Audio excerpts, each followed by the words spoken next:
안녕하세요. 네, 곰밤 라디오의 유일한 단독 코너 고구미의 수다 코너입니다. 오늘 가지고 온 주제는 일상에서 마주친 동물들입니다. 그 동네에서 지나치다가 흔히 마주치는 동물들도 있고, 특히 길고양이, 비둘기, 참새 이런 것들이 있겠죠. 근데 제가 좀 일상에서는 쉽게 교감하기 어려운 동물들 관련 에피소드가 좀 있어가지고 좀 그런 이야기를 해봐야겠다 생각이 들어서 마이크 앞에 앉았습니다. 첫 번째로 제가 지금 떠오르는 에피소드는 장어에 관련된 에피소드입니다. 흔히 장어하면 스테미나 음식, 보양식, 굉장히 이제 고급 식재료 이런 생각이 들지 않나요? 저는 그렇게 생각이 들었고 그런 이미지가 먼저 좀 떠오르는 편인데 전혀 예상치 못하게 길거리에서 장어를 맞닥뜨렸던 경험이 있습니다. 제가 예전에 학교 다닐 때 이야기인데요. 저희 학교가 이제 주변에 이제 산이 있고 경사가 굉장히 져 있다 보니까 건널목이나 이런 학교 밖에서 건널목을 건널 때나 다른 곳에 가기 위해서는 좀 경사진 곳들을 많이 지나쳤던 것 같아요. 제가 이제 어느 날 학교 끝나고 좀 저녁에 장을 보러 갔나 그랬는데 이제 건널목에 서 있었고 제 뒤로 이제 아무래도 경사진 길이다 보니까 가게들이 상당히 이제 거의 이제 반층 높이로 이렇게 경사진 길에 이렇게 있었는데 거기에 이제 1층 건물이긴 한데 경사가 졌으니까 그 횟집이 하나 있었거든요. 장어집이 하나 있었는데 실제로 제가 서 있는 곳에서 그 장어집의 높이가 약간 제 어깨 거의 높이인 약간 그런 되게 심각한 경사였습니다. 그래서 이제 신호를 기다리고 있었나? 건너야 되겠다 하면서 횡단보도 신호를 기다리고 있었는데 갑자기 엄청 강력한 막대기가 저의 그 정수리를 콱 때리는 거예요. 근데 순간적으로 너무 아파서 제가 악소리도 못하고 머리를 부여잡았습니다. 그런데 머리를 부여잡고 한 1초 있었나? 갑자기 오른쪽 종아리를 또 세게 탁 치는 거예요. 너무 아픈 거예요. 그래서 막 한 손으로는 이 정수리를 부여잡고 한 손으로는 이제 제 종아리를 부여잡은 채로 있었는데 갑자기 저기 이제 저쪽에서 막 그 횟집 사장님이 막 달려오시더니 아이고 어떡해 계속 이렇게만 하시고 저를 향해서 이제 달려오시는 거죠. 알고 보니 그 횟집 사장님이 수조에서 장어를 꺼내시다가 놓치신 거예요. 근데 하필이면은 이제 그 가게 높이가 제 어깨 쪽에 있다 보니까 또 장어가 힘이 굉장히 세더라고요. 저는 살면서 장어한테 얻어맞은 적이 있을까 상상도 못 해봤는데 그러다 보니까 장어가 튀어나와가지고 저를 때리는 거죠. 지금 생각하면 진짜 말도 안 되는 일인데 근데 그 사장님이 장어를 겨우 주워가지고 제가 이제 그 장어에 부딪힌 상황을 보셨을 텐데도 불구하고 아마 경황이 없으셨던 것 같아요. 사과는 하지 않으시고 어렵게 그 탈출한 장어를 잡아서 다시 가게로 돌아가셨습니다. 저는 이 가해자라고 하긴 어렵잖아요. 장어한테 얻어맞고 나서 멍 때리면서 횡단보도가 한 번 이제 불이 바뀌고 신호가 바뀌고 그 다음 신호에 건너면서 계속해서 이제 그 아픈 부위를 부여잡고 있었는데 제가 그때 깨달았어요. 왜 장어가 스태미나 음식으로 각광받고 있는지. 굉장히 강하더라고요. 그러니까 그냥 진짜 근육질 덩어리로 생겨먹은, 네, 물고기구나 라는 생각을 했습니다. 혹시 저처럼 길 가다가 장어에 얻어맞은 적 있으신가요? 네, 혹시 있으시다면 귀한 경험을 공유해 주시면 좋겠다. 정말 아팠어요. 예. 어, 그 말도 안 되는, 네, 경험이긴 하죠. 그 다음 또 약간 애매한 또 말도 안 되는 경험인데, 제가 그 회사 다닐 때 일인데, 저희 회사 근처에 이제 회사 다닐 때 근처에 뭐 카페나 이런 것들이 되게 많았고, 횡단보도가 또 이제 횡단보도에서 일어난 일입니다. 횡단보도에 서 있었는데, 어, 제가 그때 이제 너무너무 밖에, 그러니까 말하자면 사내 커피가 아니라 밖에 커피를 먹고 싶은 거죠. 싸제라고 하죠, 군대에서는. 싸제 커피를 먹고 싶었던 거죠. 그래서 커피를 사러 갔습니다. 갔다가 정말 귀하게 이렇게, 아, 오늘 일용할 양식이구나 이러면서 다시 이제 회사로 돌아가려고, 그때 점심시간이었어요. 횡단보도 앞에 서 있는데 옆에 그 보통 횡단보도 보면은 그 차들 들어오지 말라고 뭐 안전 기둥인가요? 뭐 이렇게 낮은 그런 기둥들이 이렇게 박혀 있는 경우가 있잖아요. 근데 거기에 까마귀 한 마리가 이렇게 앉아 있는 겁니다. 그래서 제가 하필 그때 텅텅 비어 있었어요. 보통은 회사원들이 굉장히 많은데 저랑 저 끝에 한 명 이렇게 서 계시고 제 주위에 사람이 없는 거예요. 근데 이제 까마귀가 이렇게 우두커니 생각보다 덩치가 있습니다. 우두커니 저를 이렇게 쳐다보고 있는 거예요. 그래서 괜히 이제 그런 얘기가 있어요. 까마귀가 이렇게 지적 능력이 좀 뛰어난 동물이다 보니까 자기를 괴롭힌 사람을 기억한다. 그래서 혹시나 그 좀 괴롭히게 되거나 하면 나중에 기억하고 저한테 혹시나 해코지 할까봐 약간 쫄아가지고 제가 까마귀를 이렇게 봤습니다. 눈이 마주치는 거예요.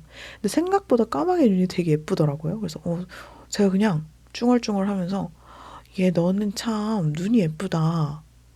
아유, 너가 사람 말을 할 줄 알았으면 내 말을 알아들었을 텐데 어쨌든 칭찬이야, 욕 아니야. 그렇게 짧게 얘기를 했습니다. 아, 얘기가 아니죠. 일방적으로 제가 그냥 이렇게 말을 던진 거죠. 그런데 갑자기 그 까마귀가 알아들은 것처럼 획 이렇게 고개를 더 돌리더니 저를 더 가까이 보는 거예요. 그래서 제가 순간 여기서 움찔하면 왠지 뭔가 그 다음 어떤 동작이 있을까 봐 가만히 서 있었습니다. 근데 이제 기둥이 하나가 아니라 이제 두세 개 정도 기둥이 있었거든요. 근데 제가 거의 그 맨 오른쪽에 가까이 있는 기둥에 있었고 까마귀는 저기 맨 거의 왼쪽에 있는 기둥에 가까이 있었어요. 근데 갑자기 얘가 날더니 그 중간 기둥으로 옮겨오는 겁니다. 저랑 가까워졌잖아요. 제가 굉장히 쫄아가지고 그 칭찬을 한 번 더 했어요. 그래, 너 참 생각보다 덩치가 있구나. 근데 그래도 되게 예쁘다. 단추구멍 같다. 단추가 예쁘다. 뭐 이러면서 헛소리를 좀 하면서. 근데 까마귀 갑자기 땅 밑으로 내려오더니 저한테 다가오기 시작하는 거예요. 그때부터 제가 이 까마귀가 날 쫓아오면 어떡하지? 굉장히 걱정을 하다가 신호가 바뀌었습니다. 다행이죠. 그래서 제가 이제 건널목이니까 건너기 시작했는데 얘가 저를 따라오기 시작하는 겁니다. 그래서 제가 보폭의 그 속도를 더 빠르게 하지는 못하고 좀 무서워서 혹시나 얘가 저한테 뭐 어깨라도 앉을까 봐 무서워가지고 신경 안 쓰는 척하면서 동일한 보폭으로 횡단보도를 건넜는데 이 친구가 저를 쫓아오다가 다행히 정말 기적처럼 마주오는 사람들이 갑자기 늘어났어요. 그래서 얘가 아쉬운 듯이 저를 한번 보더니 다시 걸어서 돌아가더라고요. 예. 그래서 만약에 제가 조금 더 용기가 있었으면 까마귀와 교감을 좀 더 깊이 있게 할 수 있지 않았을까, 그런 생각을 합니다. 여러분, 까마귀가 생각보다 똑똑하고요. 사람 말을 좀 잘 알아듣는 것 같아요. 절대 욕하지 마십시오. 공격할 수도 있습니다. 그래서 그 뒤로부터는 칭찬하지 않고 속으로만 생각합니다. 이거 이제 굉장히 좀 뭐랄까요. 그 다음 에피소드는 귀뚜라미? 아니죠. 곱등이에 관련된 곤충 에피소드인데요. 뭐 곤충도 일종의 뭐 동물에 속하긴 하죠. 네. 제가 중학교 때인가? 중간에 이제 그 다른 집으로 이사 가기 전에 임시로 이제 살던 약간 주택인가 빌라인가가 있었어요. 근데 이제 아파트가 아니라 빌라는 좀 비가 오거나 습한 곳이 있으면은 생각보다 벌레나 이런 그런, 네, 불청객들이 많이 들어올 수 있잖아요. 근데 그 집에 잠깐 한 2년 살았나? 그랬던 것 같은데, 개미와 바퀴와 곱등이, 뭐 귀뚜라미 이런 것들이 가끔 출몰했습니다. 사람이 있을 때는 안 나오는데, 없을 때는 이 녀석들이 나오더라고요. 어쨌든. 아니 뭐 엄청 징그럽거나 뭐 그런 에피소드는 아니고요. 진짜 기가 막힙니다. 이 곤충도 사람의 존재를 알더라고요.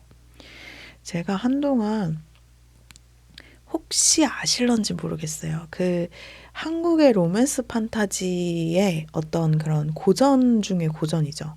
판타지계의 고전. 룬의 아이들. 전민희 작가의 룬의 아이들.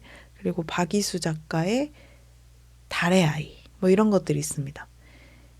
그 당시에 제가 그걸 어떻게 알았냐? 학교 도서관에 그 책이 있었어요. 그래서 제가 그걸 읽었는데, 제가 해리포터 다음으로 이제 그러니까 제가 판타지 장르를 좋아했던 건 아닌데, 그런 로맨스 판타지 장르를 처음 접했던 게 제가 달의 아이였어요. 그 책 말고 다른 로맨스 판타지를 그렇게 많이 읽지는 못했는데, 제가 학교에서 빌려왔는데, 생각보다 너무 재밌는 거예요. 근데 이제 아빠한테 들키면 안 되니까, 저희 아버지가 제가 판타지 계통의 책을 읽는 걸 굉장히 싫어하셨어요. 그래서 숨어서 몰래 읽고 막 했는데, 밤에 그래서 새벽에 그 책상 밑에 제 방에서 스탠드를 켜놓고 불 다 끄고 이불을 뒤집어 쓰고 그 책을 읽는 거죠. 그 덕분에 제가 지금 눈이 나빠졌다라고 생각하는데 어쨌든 그래서 한 새벽 3, 4시쯤 됐을 것 같아요. 그러고 있다가 묘하게 뒤통수에서 시선이 느껴지는 겁니다. 저는 사실 아빠한테 들킨 줄 알았어요. 그래가지고 천천히 이불을 이렇게 쓰고 있던 이불을 이렇게 딱 내리고 뒤를 딱 돌아봤어요.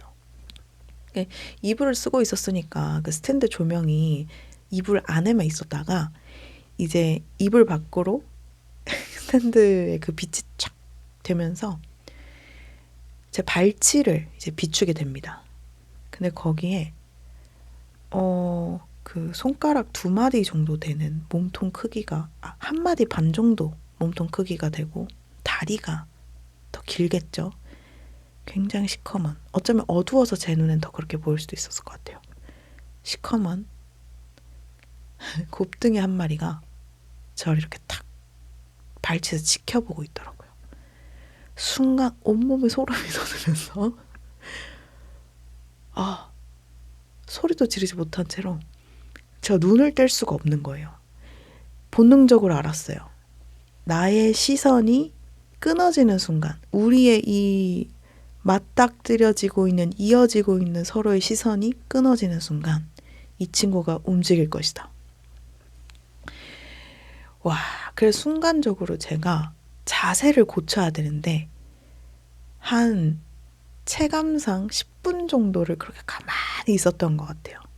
새벽 3, 4시잖아요. 소리를 지를 수가 없었습니다. 제가 그때 과연 이게 아빠한테 들키는 게 더 무서운 상황인 것인지 곱둥이가 나한테 달려드는 게 더 무서운 상황인 것인지 분간이 안 되기 시작했어요. 그러다가 용기를 냈어요. 도저히 안 되겠다. 뻗었던 다리를 서서히 움직이기 시작했는데 이 친구가 딱 그 시선이 끊어지는 순간 움직이는 거예요. 와, 저도 모르게. 근데 여러분, 곱등이의 눈이 생각보다 크더라고요. 찾아보지 마십시오. 네. 절대 찾아보지 마십시오. 와, 빛 한 점 그러니까 스탠드의 빛만 의존된 그 상황, 실내 좁은 방 안에서 빛나고 있는 곱등이의 그 눈을 마주하고 있는 어린 저는 온갖 공포와 식은땀과 뭐 그 최악의 상황의 이제 시나리오를 이제 제가 머릿속에 그리고 있지 않았을까요? 근데 결국 어떻게 됐냐면은 그 친구도 한참 가만히 있다가 힘들었겠죠. 그래서 제가 겨우고의 용기를 내서 다리를 오므려서 앞바다리를 해서 앉게 되는 순간에 열심히 뛰어서 옷장 뒤로 가 숨더라고요. 그리고 이제 1시간 반 동안 제가 뜬 눈으로 방 안에 가만히 있었습니다. 다행히 곱등이는 다시 나오지 않았고요. 네. 그 경험 이후에 그렇게 큰 곱등이를 제가 마주보지 못했어요. 지금 말씀드리다 보니까 너무 이제 징그러운 에피소드인 것 같은데요. 어쨌든 그래서 제가 지금 살면서 지금 말도 안 되는 그 상황을 많이 마주치긴 했는데 귀여운 에피소드도 있었는데 뭐 생각이 났네요. 네. 어쨌든 그 일상에서 마주하는 동물들과의 에피소드, 물론 귀여운 에피소드들도 참 많은데 보통 다른 분들이 이제 쉽게 접하지 못하는 경험이 제가 있다라는 생각이 좀 들어서 한번 가져와 봤습니다. 여러분, 길 가다가 핸드폰만 보지 마시고요. 주변을 잘 살피시길 바라겠습니다. 특히 장어와 네, 곤충과 네, 조심해야 될 것들이 충분히 있다. 그래서 까마귀도 마찬가지고 이제 새도 이렇게 지나가다가 이렇게 큰일 날 수 있거든요. 부딪힐 수 있으니까 주변을 잘 살피시면서 안전하게 출퇴근 혹은 나들이길, 뭐 산책길, 장 보러 가는 길, 야외 생활을 이제 즐기시길 바라겠고요. 오늘 이렇게 네, 저의 개인적인 말도 안 되는 말이 안 될 것 같은 그런 경험을 공유하면서 시간이 좀 많이 지난 것 같습니다. 다음에도 좀 일상 속에서 이게 진짜 일어날 수 있는 일이야? 라는 부분이라던가 뭐 그런 것들이 있으면은 좀 재밌게 묶어서 가지고 오도록 하겠습니다. 여러분, 오늘도 들어주셔서 너무 감사하고요. 그럼 다음에 또 뵐게요. 안녕.